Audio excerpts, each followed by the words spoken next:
believe it is our responsibility to resist the injustices done by government in our names. We pledge to bring about freedom and peace. Another world is possible, and we pledge to make it real. This is Anarchast.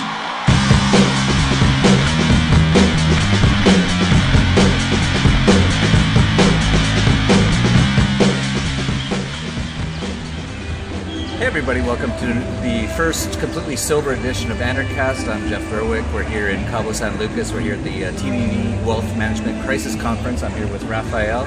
I've met him a few times at many different Bitcoin conferences, including one in Mexico City recently. He's a huge Bitcoin guy. He's got amazing insights into the whole Bitcoin community. We'll be talking all about that. But first of all, I want to ask you, Rafael, how did you become an anarchist? I honestly feel like as if everyone is an anarchist, but they just don't realize it. I started philosophy in college, and it was Aristotle and his virtue ethics. So I came to anarchy not through Rothbard, not through Mises, not through Foucault, just Aristotle. So my story is a little different, and it had to do with his whole notion of championing the individual and the individual being like seeking perfection from within and being the prime mover of his own life. And so that's really where it started. Yeah, I've been developing my own philosophies over the years. It's actually developed on Anarchast as we've gone over the years. And I'm really starting to realize what I really am passionate about is the individual. And I've really started to realize collectivism is just a bad idea. That's just, it just doesn't work. And the more that we decentralize everything, and that's a whole other part of it, is decentralization. Because collectivism is, at its core, centralization. Because what you're saying is we're all going to get together and we're going to be part of this one central core, whereas individualism is decentralized, and that is what Bitcoin is, which is what is all so tied in together. Right, and that's a beautiful thing. It's I like to explain Bitcoin as the fusion, as a synthesis of Austrian economics and crypto anarchy. The cypherpunk movement and the Austrian school of economics that really started off in Spain with the scholastic movement that came from Aristotle. Really, scholasticism was the entry of Aristotle into the West. It's really what it was. And so, a great author that I like is Jesus Huerta de Soto.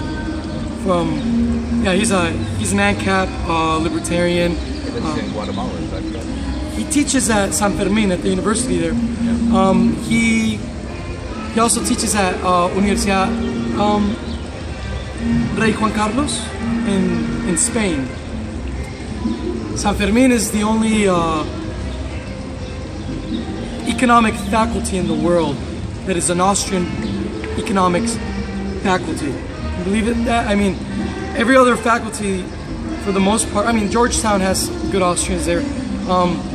As far as I know, most faculties are Keynesian, collectivist driven, controlling, indoctrinating, the young people into submitting to a higher authority without question, completely disregarding the what you said, the individual, the real focal point of the economy, which is the entrepreneur, not some high mighty guy in a pyramid that tweaks and changes the economy as he sees fit.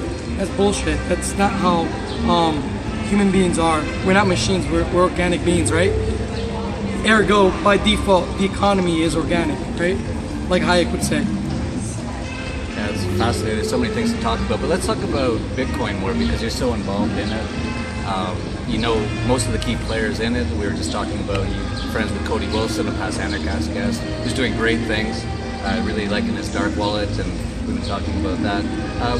You've been telling me about how there's so many young ANCAP people involved in the Bitcoin community and what's going on. Why don't you explain a little bit about what you see going on in the community? You were mentioning that they're all like a diaspora. They're decentralizing themselves physically now, which is really interesting. Of course, yeah. So the blockchain, like my buddy, one of my friends says that the blockchain is an inorganic being that is constantly evolving and never dies. I'm going to repeat that.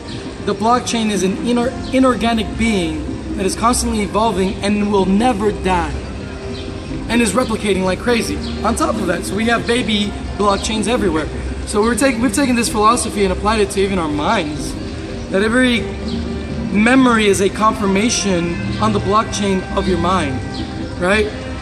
Also, the fact that since every individual with this knowledge is a node, right, with his or her own blockchain, we need to decentralize all of these blockchains so that we have a more decentralized network. And that's what's really happening.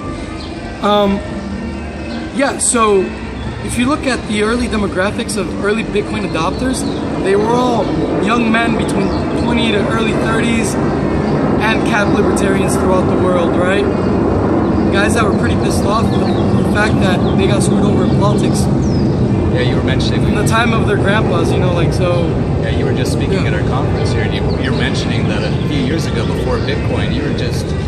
What was the word you used? You're just... It was really depressing. It was really depressing for everyone. We didn't even... I remember having conversations with friends that we wouldn't even see the news.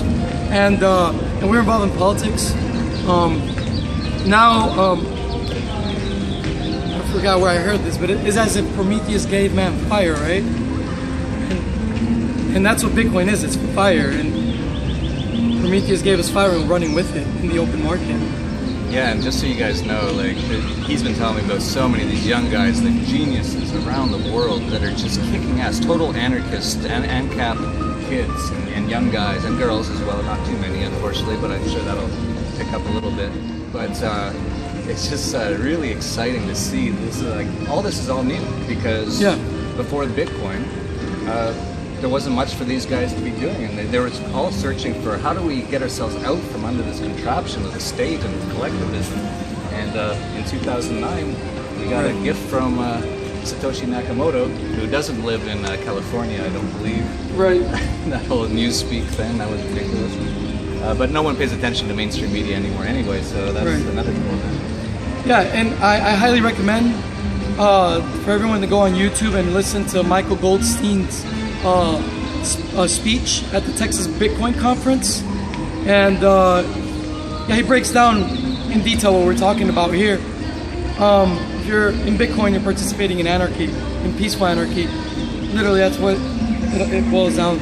And he spoke at the Texas Bitcoin conference. Google Michael Goldstein Texas Bitcoin conference. Everyone says it was the best talk of the whole event. And he was the youngest guy speaking too. He's like an Austrian Vitalik, the way I see it. Vitalik is like 19, 20 years old now.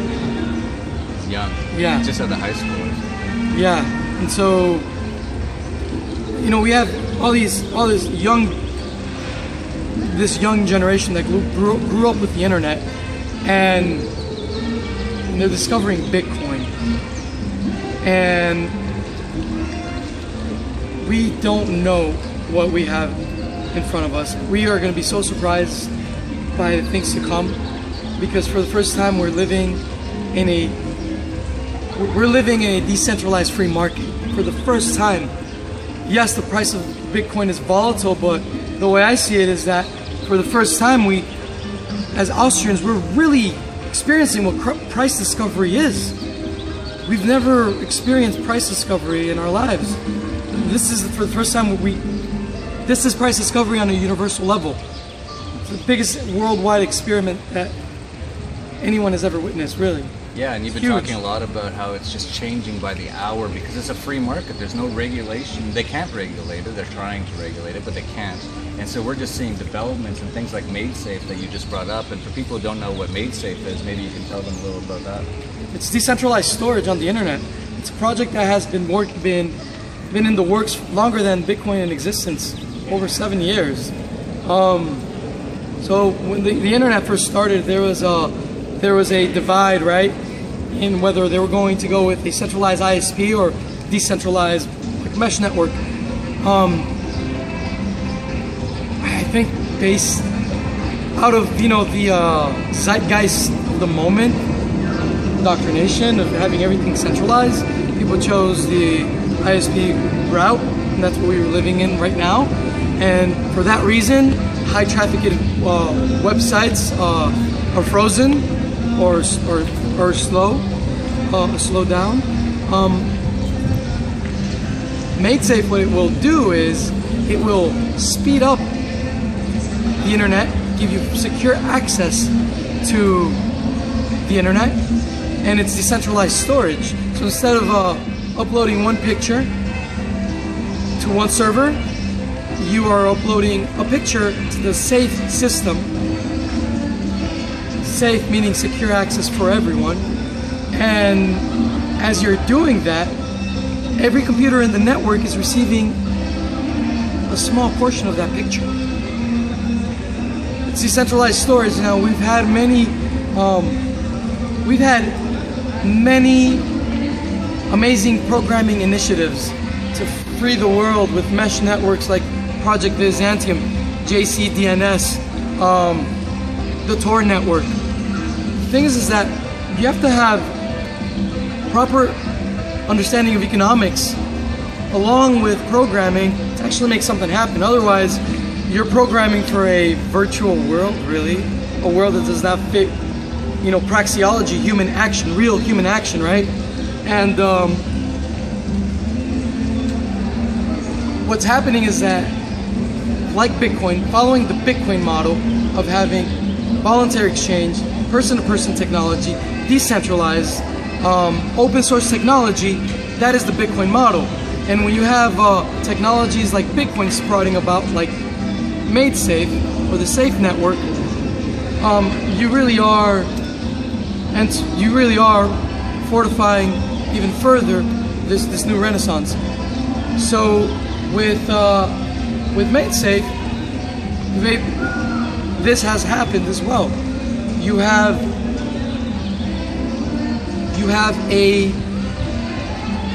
an amazing network, software and hardware, that is being complemented with economics. Now, I'm not here about to argue about monetary theory because I don't care. I think the market will decide. Will decide the economics of it all, and I think the free market will win at the end of the day. Yeah, one of the really interesting things for me is seeing how the Austrian economics community adjusted to Bitcoin. When it first came out, I was one of the only guys talking about Bitcoin, and a lot of people were like, "Oh, that's crazy." And then other people like past Anarchast guest Jeffrey Tucker got into it, which was actually through a friend of yours that he got into it. And then it started to spread more and more. And now there's only a few sort of Austrian economics people who still are wary or even think Bitcoin is some sort of scam or something. And it's mostly Gary North. And I rag on him a little bit but I really should put a disclaimer there.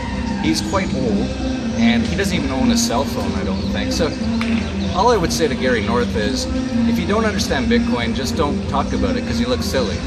Because everyone else is catching on to this. This is huge, and for Austrian economics people, this is a beautiful experiment and an evolution to see how a true free market would work, right. A true free market in money. Right. So of all the people who should be super excited at the very least to see how it goes is Austrian economics. Right, and Gary North, if you're watching this, we love you. I've always been a huge fan. I've read many of your entries on Lou Rockwell, and I agree with Jeff. It takes time. I don't think Mises or Rothbard envisioned something like Bitcoin.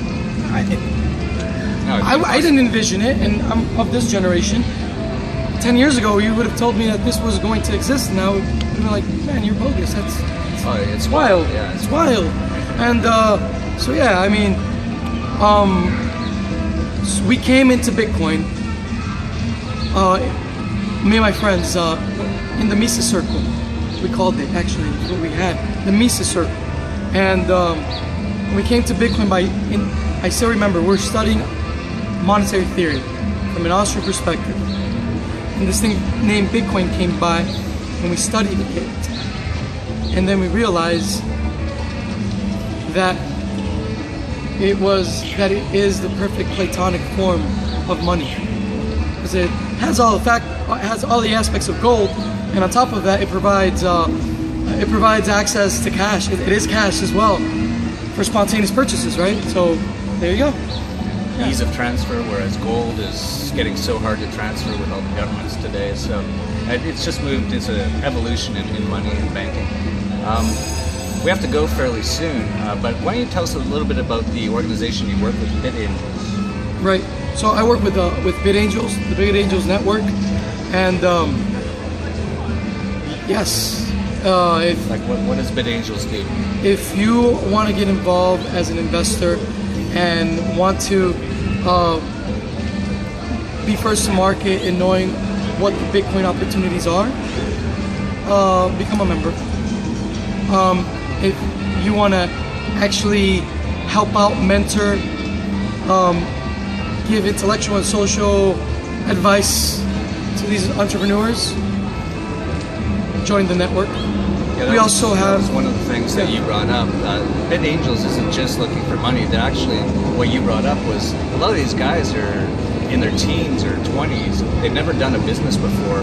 They could use some mentoring. So if you're a person who's done a lot of business and you understand how businesses work and things like that, how to raise money, things like that, these young guys, they're creating the new future, but they could use some mentoring. And so if you're that kind of person, that's how you can contribute to growing this freedom movement. Yes, thank you for pointing that out, Jeff. That's right. So the capital is not only monetary, but it's every aspect of life. Human capital. That's right. And what I'm very excited about is the dApps one within BitAngels. It's these decentralized applications and protocols within BitAngels. And what this is the industry has been calling Bitcoin 2.0. Applications and protocols that are useful, decentralized, that are as good as Bitcoin or more promising than Bitcoin. Example, MaidSafe. Yes, and other examples would be Ethereum, Mastercoin, Open Transactions, Colored Coins. The consortium of decentralized applications, coda.co, is a good place to check out. It's you'll have access to all of these awesome, incredible, world-changing protocols like Open Transactions. Yeah, this is a huge opportunity. I hear a lot from anarchists. I don't see a lot of opportunity. How am I going to make money in the world? How am I going to be successful? This is the internet in 1993, and I see nothing stopping it at this point. So if you're a younger guy or girl, learn how to program. Learn how to program the sort of ways or decentralized applications and things like that. If you're an entrepreneurial minded, look into starting up there's so much opportunity. You could start up almost anything on the decentralized internet that exists on the internet today. You could start up a decentralized YouTube, a decentralized Facebook. The opportunities are endless. This is a huge opportunity. So WhatsApp sold for $19 billion to Facebook, right? If you would have gone 6 months ago to the WhatsApp CEOs and said, hey, can I invest $6,000 into your company? They would have probably said, well, we'll consider it, but we're actually looking into a multi-billion-dollar deal with Facebook right now. Kind of busy with that. So Bitcoin is, from my personal opinion, is going to be bigger than the internet, right? I've said that as well. Yeah, it's going to be bigger than the internet. And it's not just Bitcoin, so people understand. It's the concept behind Bitcoin, the decentralization, the blockchain. And also these dApps, these decentralized applications and protocols that are incredible. I mean, decentralized storage. Yeah, you could start up a Dropbox and decentralized. It could be a multi-billion-dollar company in 2 or 3 years. Right. So yeah, I mean, sky's the limit now, and there's it's open, and like Jeff said, It's open to everyone. That's what's beautiful about this.